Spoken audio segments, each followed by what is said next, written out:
जय जय जय श्री सीताराम। हर हर महादेव। नमो नारायणाय नमो नमः। कार्तिक मास के कृष्ण पक्ष की एकादशी को रमा एकादशी कहते हैं। यह एकादशी 17 अक्टूबर दिन शुक्रवार को है। कथा इस प्रकार है। धर्मराज युधिष्ठिर कहने लगे, हे भगवान, कार्तिक कृष्ण एकादशी का क्या नाम है, इसकी क्या विधि, इसके करने से क्या फल प्राप्त होता है, आप विस्तार पूर्वक सब बतलाइए। भगवान श्री कृष्ण बोले, कृष्ण पक्ष की एकादशी का नाम रमा एकादशी है। यह बड़े बड़े पापों का नाश करने वाली, इसका महत्व मैं तुमसे कहता हूँ, ध्यान पूर्वक सुनो।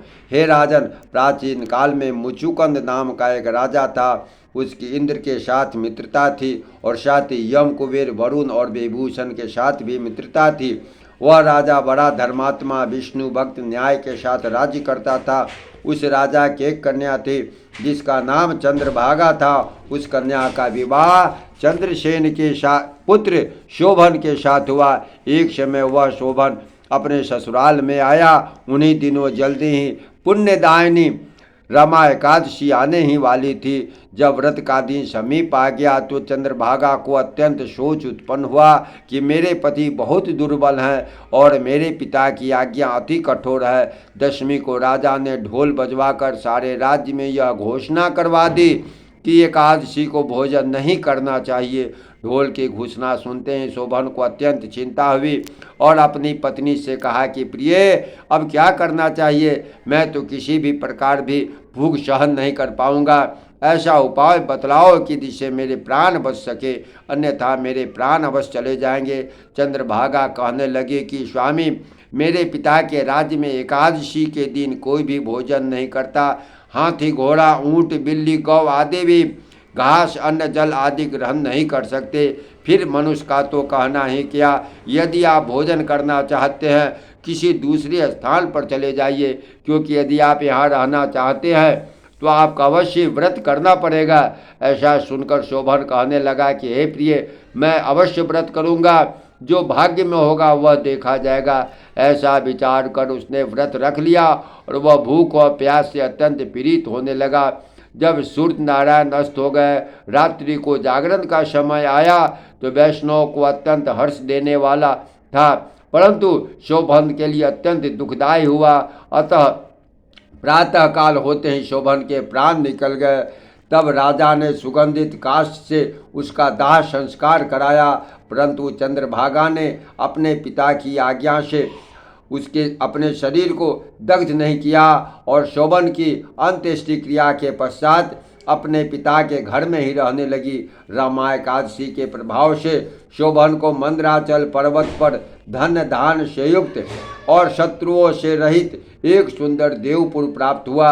वह अत्यंत सुंदर रत्न और वैदुर्ध मणि जटित स्वर्ण के खंभों पर निर्मित अनेक प्रकार की स्फटिक मणि से सुशोभित भवन में बहुमूल्य वस्त्र आभूषणों तथा छत्र से चवर से विभूषित गंधर्व और अप्सराओं से सुशोभित सिंहासन प्रारूप ऐसा शोभायमान होता था मानो दूसरा इंद्र विराजमान हो। एक समय राजा मुचुकुंद नगर में रहने वाला एक सोम शर्मा नाम का ब्राह्मण तीर्थ यात्रा करता हुआ घूमता फिरता उधर जा निकला। उसने शोभन को पहचान कर कि वह तो राजा का जमाई शोभन है, उसके निकट गया। शोभन भी उसको पहचान कर अपने आसन से उठकर उसके पास आया और प्रणाम आदि करके कुशल प्रश्न किया। ब्राह्मण ने कहा, राजा मुचुकुंद और आपकी पत्नी चंद्रभागा कुशल से है, नगर में भी सब प्रकार से कुशल है, परंतु हे राजन, हमको अत्यंत आश्चर्य हो रहा है। आप अपना वृत्तांत कहिए। ऐसा सुंदर नगर जो न कभी देखा न सुना, आपको किस प्रकार प्राप्त हुआ। तब शोभन बोला कि कार्तिक कृष्ण रमा एकादशी का व्रत करने से मुझे यह नगर प्राप्त हुआ है, परंतु यह अस्थिर है, यह स्थिर हो जाए ऐसा उपाय कीजिए। ब्राह्मण कहने लगा, हे राजन, यह स्थिर क्यों नहीं है और कैसे स्थिर हो सकता है, यह बतलाइए, मैं अवश्य में वह उपाय करूँगा, मेरी बात को आप मिथ्या न समझिए। शोभन कहने लगा, मैं इस व्रत को श्रद्धा रहित होकर किया, अतः यह सब कुछ अस्थिर है। यदि आप मुचुकुंद की कन्या चंद्रभागा को यह सब वृत्तांत कहें तो वह स्थिर हो सकता है। ऐसा सुनकर श्रेष्ठ ब्राह्मण ने अपने नगर को लौटकर चंद्रभागा से सब वृत्तांत कहा। ब्राह्मण के वचन सुनकर चंद्रभागा बड़ी प्रसन्नता के साथ ब्राह्मण से कहने लगे, हे ब्राह्मण, यह सब बातें आपने प्रत्यक्ष में देखी है या स्वप्न की बात कर रहे हैं? ब्राह्मण कहने लगा, हे पुत्री, मैंने महावन में तुम्हारे पति को प्रत्यक्ष देखा है, साथ ही किसी से विजय न हो ऐसा देवताओं के नगर के समान उनका नगर भी देखा है। उन्होंने यह भी कहा कि यह स्थिर नहीं है, जिस प्रकार यह स्थिर रह सके सो उपाय करना चाहिए। चंद्रभागा कहने लगे, हे ब्राह्मण, तुम मुझको वहाँ पर ले चलो, मुझे पतिदेव के दर्शन की तीव्र लालसा है। मैं अपने किए हुए पुण्य से उस नगर को स्थिर कर दूंगी। आप ऐसा कार्य कीजिए जिससे उनका हमारा संयोग हो, क्योंकि वियोगी को मिला देना महान पुण्य है। सोम शर्मा यह बात सुनकर चंद्रभागा को साथ लेकर मंदराचल पर्वत के समीप वामदेव ऋषि के आश्रम में गया। वामदेव ऋषि ने उनकी बात सुनकर वेद मंत्रों के उच्चारण से चंद्रभागा का अभिषेक किया। तब ऋषि के मंत्र के प्रभाव और एकादशी व्रत से चंद्रभागा का शरीर दिव्य हो गया और वह दिव्य गति को प्राप्त हुआ। उसके बाद वह बड़ी प्रसन्नता के साथ अपने पति के निकट गई। अपने प्रिय पत्नी को आते देखकर शोभन अत्यंत प्रसन्न हुआ और उसको बुलाकर अपनी बाईं तरफ बिठाया। चंद्रभागा कहने लगे, हे प्राणनाथ, आप मेरे पुण्य को ग्रहण कीजिए। अपने पिता के घर में जब मैं 8 वर्ष की थी तब से विधि पूर्वक एकादशी के व्रत को श्रद्धा पूर्वक करती आ रहे हूँ। इस पुण्य के प्रताप से आपका यह नगर स्थिर हो जाएगा तथा समस्त कर्मों से युक्त होकर प्रलय के अंत तक रहेगा। इस प्रकार चंद्रभागा दिव्य रूप धारण कर तथा दिव्य आभूषणों और वस्त्रों से सुसज्जित होकर अपने पति के साथ आनंद पूर्णक रहने लगी।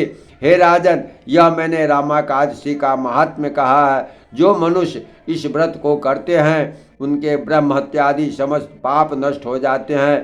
कृष्ण पक्ष और शुक्ल पक्ष दोनों की एकादशी को समान है, उनमें कोई भेदभाव नहीं, दोनों समान फल देती है। जो मनुष्य इस महात्म को पढ़ते और सुनते हैं वे समस्त पापों से छूटकर भगवान विष्णु के धाम विष्णु लोक को प्राप्त होते हैं। प्रेम से बोलिए एकादशी महात्म्य की जय।